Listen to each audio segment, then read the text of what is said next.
For YouTube channel ကိုကြည့်ရှုလေ့လာအားပေးနေကြတဲ့ဘွားတုံမြင့်မြင့်ညီကောင်မောင်တို့များနဲ့တကွခြားခြားသောညီကောင်မောင်တို့များအားလုံးပဲမင်္ဂလာပါကျွန်တော်ဒီခါတော့ဒီ CSR ကိုသုံးပြီးတော့မှအလွယ်တကူလင်းမြင်ပေါ့လေ translation ဒါဘယ်လို translate လုပ်အောင်လဲဆိုတာကိုပြပေးသွားမှာဖြစ်ပါတယ်အဲ့တော့ဒါကအရင်လဲလွယ်ကူလို့အရင်လဲမြင်နေပေါ့နော်နည်းနည်းပါ setting ချိန်လိုက်အောင်မယ်Okay အဲ့တော့ကျွန်တော်တို့အစီအစဉ်မစခင်မှာ for YouTube channel ကို subscribe လုပ်ရတဲ့လုပ်ထားဖို့နဲ့ Facebook နဲ့ Telegram မှာလည်းတွားပြီး join ထားစေချင်ပါတယ်အဲ့ဒါမှသာကျွန်တော် for you ကတင်ဆက်ပေးနေတဲ့ဒီပညာနဲ့ပတ်သက်တဲ့အကြောင်းအရာမှန်သမျှကိုချိန်နဲ့တပြေးညီသိရှိနိုင်မှာဖြစ်ပါတယ်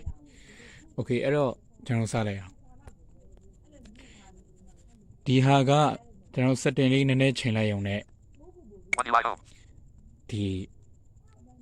CSR ကိုသုံးပြီးတော့မှအမြန် translation လုပ်နိုင်မှာဖြစ်ပါတယ်အဲ့တော့ဘယ်လောက်ထိမြန်လဲဆိုတော့ဗျာ messages ဥပမာဒီ messages ဆိုတဲ့ဟာကိုကျွန်တော် translation ကျွန်တော် translate လုပ်ချင်တယ်ထားပါတော့ translation စာတိုးအဲ့လောက်ထိကိုမြန်တယ်ဗောနော်ဒါပေမဲ့အဲ့ဒါက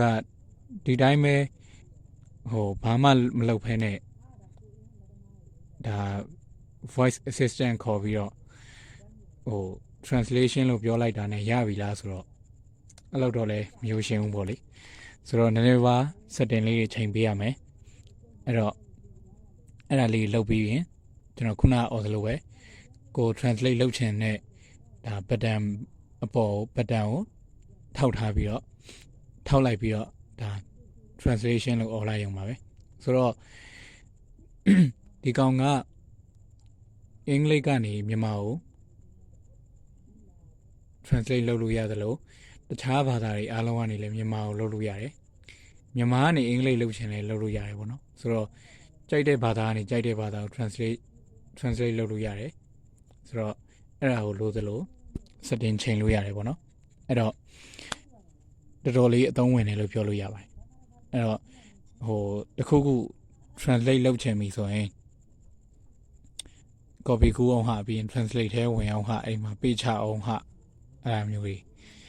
တိတ်ပြီးတော့မရှုပ်တော့ဘူးပေါ့လေဆိုတော့ကို translate လုပ်ချင်တဲ့ button ကိုထောက်ပြီးတော့ voice assistant ကနေ translation လို့អော်လိုက်ရုံပဲပေါ့ဆိုတော့ဘယ်လို setting ချိန်ရမလဲဆိုတာကိုကျွန်တော်အခုဆက်ပြောပြပေးသွားပါမယ်အဲ့တော့အခုဒီဟာကဟိုကျွန်တော် CSR ကိုပဲသုံးတာဖြစ်တဲ့အတွက် screen recording တော့မဖန်ထားတော့ဘူးဒီတိုင်းပဲaudio recording ပဲဖန်ထားတယ်ပေါ့လေဆိုတော့ကျွန်တော် blind တွေအတွက်ပဲဖြစ်တဲ့အတွက်ပေါ့နော်ဆို okay ကျွန်တော်တို့ထုံးစံတိုင်းပဲ program setting တွေကိုသွားရမယ်ပေါ့နော်အဲ့တော့ main menu open the new art disable speech program settings digital plus ဒါမလုပ်ခင်မှာကျွန်တော်တခုမေ့ကြံခဲ့တာရှိရဗျအခုပြောဖို့ပေါ့နော်ဒါကဒီကျွန်တော်အခုလက်ရှိ G-Show Plus နဲ့သုံးနေတယ် version အနည်းဆုံး20220318နဲ့မှရမယ်ပေါ့နော်အဲ့ဒီထက် version နှိမ့်နေဆိုရင်တော့ဒီ function ကကောင်းကောင်းအလုံးမလုပ်ပါဘူးဒီသူ့ရဲ့ဟိုဒီ translation နဲ့ပတ်သက်တဲ့ပြဿနာတွေအားလုံး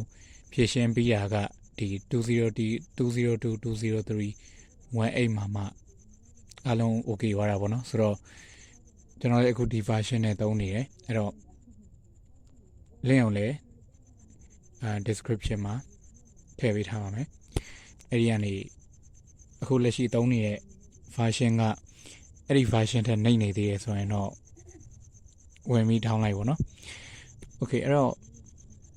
ဒီမှာကျွန်တော်တို့က advanced setting နဲ့သွားရမယ် tools extensions advanced settings version ကျွန်တော်ခုနပြောတာလေးတော့မမေ့နဲ့ပေါ့နော်ခုန20220318နဲ့တော့အနည်းဆုံးအဲ့ဒီ version ဖြစ်ရမယ်ပေါ့လို့ကြာမင်းပြောတဲ့အတိုင်းလောက်တာပဲငါမရပါဘူးကွာဖြစ်နေပါဆိုလို့ပေါ့အဲ့တော့ဒီ advanced setting နဲ့သွားလိုက်မယ် timer setting OCR settings ပြီးရင်ကျွန်တော်ကဒီ voice assistant and translation setting နဲ့ဆက်သွားမယ် voice assistant and translation settings okay voice assistant and translation settings ပြီးရင် speech recognition language voice and speech recognition language ဒီ speech recognition language မှာအင်္ဂလိပ်ဖြစ်ရမယ် recognition engine ဒီ recognition engine မှာ Google ဖြစ်ရမယ် Voice command settings. ဒီ voice Voice command settings. command setting ရဲ့ Voice assistant capability settings. ဒီနှစ်ခုကဘာမှလုပ်စရာမလိုဘူး Automatically copy translation results to the clipboard. Check box source language. ဒီမှာ source language မှာဒီမှာတစ်ခုကျွန်တော်ရှင်းပြစရာရှိရပါတော့ဒီ source language တွေဝင်လိုက်မယ် Source language. ဒီ source language မှာ Arena automatic checked. ဒီမှာကျွန်တော် automatic ထားထားတယ်နော် automatic ထားထားတယ်ဆိုရင်သူကဒီ source language နဲ့ target language နှစ်ခုရှိတယ်ဒီ source language မှာဒီ source language ကကြတော့ကိုဘာသာစပြန်မဲ့ဥစ္စာကိုထားရမယ်ပေါ့နော်ဥပမာ English ကနေမြန်မာကိုပြန်နေတယ်ဆိုရင်ဒီ source language မှာ English ထားရမယ်ပြီးရင်နောက်မှာလာမယ့် target language မှာမြန်မာထားရမယ်ဒါဆိုရင်သူက English တူမြန်မာပဲဘာသာပြန်လို့ရမယ်ဒီနေ့မှာဒီ source language မှာကျွန်တော်ကတော့ automatic ကိုပဲရွေးစေခြင်းတယ်ဘာဖြစ်လို့လဲဆိုတော့အဲ့ဒါမှသူကဘယ်ဘာသာစကားဖြစ်ဖြစ်မြန်မာကိုဘာသာပြန်ပေးမှာပေါ့နော်ဒီကျွန်တော်တို့ translate ဒီ software တွေမှာဆိုရင်တော့ဘာနဲ့တူလဲဆိုတော့ from နဲ့တူတယ်ပေါ့နော် from ဒီ source language က from နေရာရောက်တယ်ဒီ target language ကတူနေရာရောက်တယ်ပေါ့နော်ဘယ်ကနေဘယ်ကိုဘာသာပြန်มาလဲဆိုတဲ့သဘောပေါ့ဒီဘယ်ကနေဆိုတဲ့နေရာမှာကျတော့ဒီ source language နဲ့တူတယ်ဘယ်ကိုဘာသာပြန်မယ်ဆိုတာကျတော့ target language နဲ့တူတယ်ပေါ့နော်ဒီနေရာမှာဒီ source language မှာ automatic ထားပြီဆိုရင်ဒါဘာသာဖြစ်ဖြစ်ပေါ့နော်ဒီ source language မှာ automatic ထားမယ်ပြီးရင်ဟိုကြတော့ target language မှာကျတော့မြန်မာထားမယ်ဆိုရင်ဘာသာစကားပဲလာသူကမြန်မာကိုဘာသာပြန်ပေးမှာဖြစ်ပါတယ်။ဘာဖြစ်လို့လဲဆိုတော့ automatic ရွေးထားတဲ့အတွက်ဘယ်ဘာသာစကားပဲလာသူကမြန်မာကိုဘာသာပြန်ပေးမယ်ပေါ့နော်။ဥပမာကိုကအဲ့လိုမဟုတ်ဘူး။ဒီဘယ်ဘာသာစကားပဲလာမြန်မာကိုပြန်ကျင်တာမဟုတ်ဘူး။အင်္ဂလိပ်တူမြန်မာပဲပြန်ကျင်တာဆိုရင်တော့ဒီ source language မှာ English ကိုရွေးနောက် target language မှာမြန်မာကိုရွေးပေါ့နော်။ဒါကတော့အရင်ရှင်းပြစရာလိုဝယ်မထင်ပါဘူး။တကယ်လို့ဥမာဒီကိုရီးယားကနေမြန်မာတစ်ခုတည်းဝယ်ကိုရီးယားကနေမြန်မာတစ်ခုတည်းဝယ်ပြင်နေတယ်ဆိုရင်လေဒါအဲ့လိုမျိုးပဲ source မှာကိုရီးယားရွေးမယ် target မှာမြန်မာရွေးမယ်အဲ့လိုပဲပေါ့နော်ခုနကလိုကျွန်တော်ကတော့ဘာသာဖြစ်မြန်မာကိုပြင်နေတာဖြစ်တဲ့အတွက် source မှာကျွန်တော်ကဒီ automatic ကိုရွေးထားပါတယ် Classical Chinese and Korean unchecked. Automatic checked. ဒီမှာ automatic ကိုရွေးထားတယ်အဲ့တော့ဘာသာစကားလာသူက automatic ဒါမြန်မာကိုပဲသူဘာသာပြန်မယ်ပေါ့နော်ဆိုတော့အရင်အဆင်ပြေတယ်ကျွန်တော်တို့ဒီ Chinese ကနေပဲပြန်ဒါ Hindi ကနေပဲဖြစ်အဲ့လိုမျိုးဘယ်လိုဘာသာစကားဖြစ်ပေါ့ဂျပန်ပဲဖြစ်မြန်မာကိုပဲသူဘာသာပြန်ပေးမှာဖြစ်ပါတယ်တကယ်လို့ခုနပြောသလိုတစ်ခုကနေတစ်ခုကိုပဲပုံသေးထားခြင်းလဲဆိုရင်တော့ဒါ source မှာ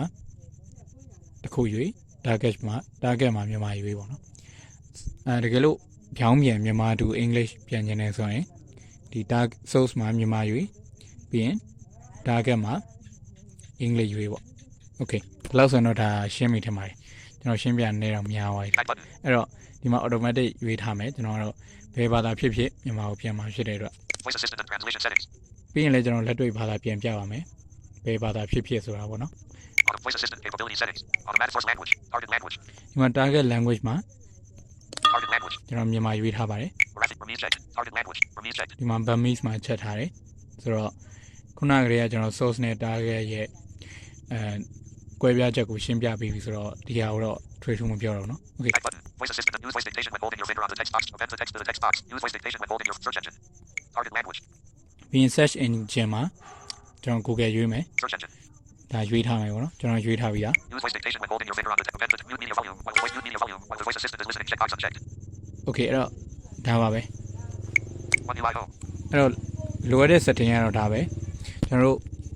translation လို့ပြောပြီးတော့ကြိုက်တဲ့ဟာကိုဘာသာပြန်လို့ရပြီ Page app screen. Page 2 of 5. ဆိုတော့ Page 3. Page 4 of 5. ကျွန်တော်တစ်ခုကိုဘာသာပြန်ကြည့်မယ်နော် Translate. Telegram.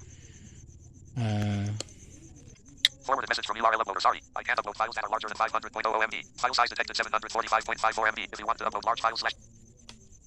ဟုတ်ပြီဒီဟာကိုကျွန်တော်ဘာသာပြန်ကြည့်မယ်ပေါ့နော်ဒါကတော့အင်္ဂလိပ်စာပေါ့ Button default. အဲ့တော့အင်္ဂလိပ်ကနေကျွန်တော်မြန်မာကိုပြန်မယ်အဲ့တော့translation URL uploader. 500.00 MB. 745.54 MB.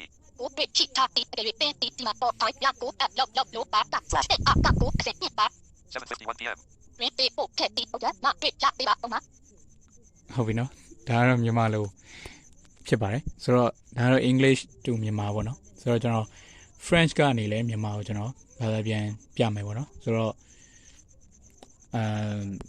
Back button. ကျွန်တော်ဒီနေရာကိုသွားလိုက်မယ်ပြင်သစ်ဘာသာစကားရှိတဲ့ Back button. One UI home settings. Simple notepad. Simple LTEM state launcher delete text box. ဒီမှာကျွန်တော်ဒီမှာပြင်သစ်ဘာသာစကားရှိပါတယ် Blue text LTEM state launcher delete text blue LTEM state launcher delete text box. Blue text LTEM state launcher delete text box. Blue text box. LTEM state launcher delete text box. LTEM state launcher delete text box. LTEM state launcher delete text box. ဟုတ်ပြီဒါပြင်သစ်ဘာသာစကားဖြစ်ပါတယ်အဲ့တော့အင်္ဂလိပ်လိုတော့what's the weather today လို့အဓိပ္ပာယ်ရတယ်ပေါ့နော်ဒီနေ့ရာသီဥတုဘယ်လိုလဲပေါ့ဆိုတော့အဲ့ဒါကိုပြင်သစ်လိုရေးထားတဲ့ဟာဖြစ်ပါတယ်ဆိုတော့အဲ့ဒီဟာကိုကျွန်တော်မြန်မာလိုဘာသာပြန်ပါမယ်ဒါကအခုပြင်သစ်ကနေမြန်မာကိုပြန်တာကပုံမှန်တကယ်လို့ဒီ source language မှာ English ကိုပဲထားခဲ့ရဆိုရင်တော့ပြင်သစ်ကနေမြန်မာကိုသူပြန်ပေးမှာမဟုတ်ပါဘူး English တူမြန်မာပဲရမှာဖြစ်ပါတယ်ကျွန်တော်ပထမအစရှင်းပြခဲ့တဲ့အတိုင်းပဲပေါ့နော်အဲ့တော့ဗီဒီယိုကြော်ကြည့်တဲ့လူတွေရှိရဆိုရင်ထပ်ပြီးသိအောင်လို့ကျွန်တော်ပြောပြတာဖြစ်ပါတယ်ဆိုတော့အဲ့ဒီ source language မှာ automatic ထားမှဒါ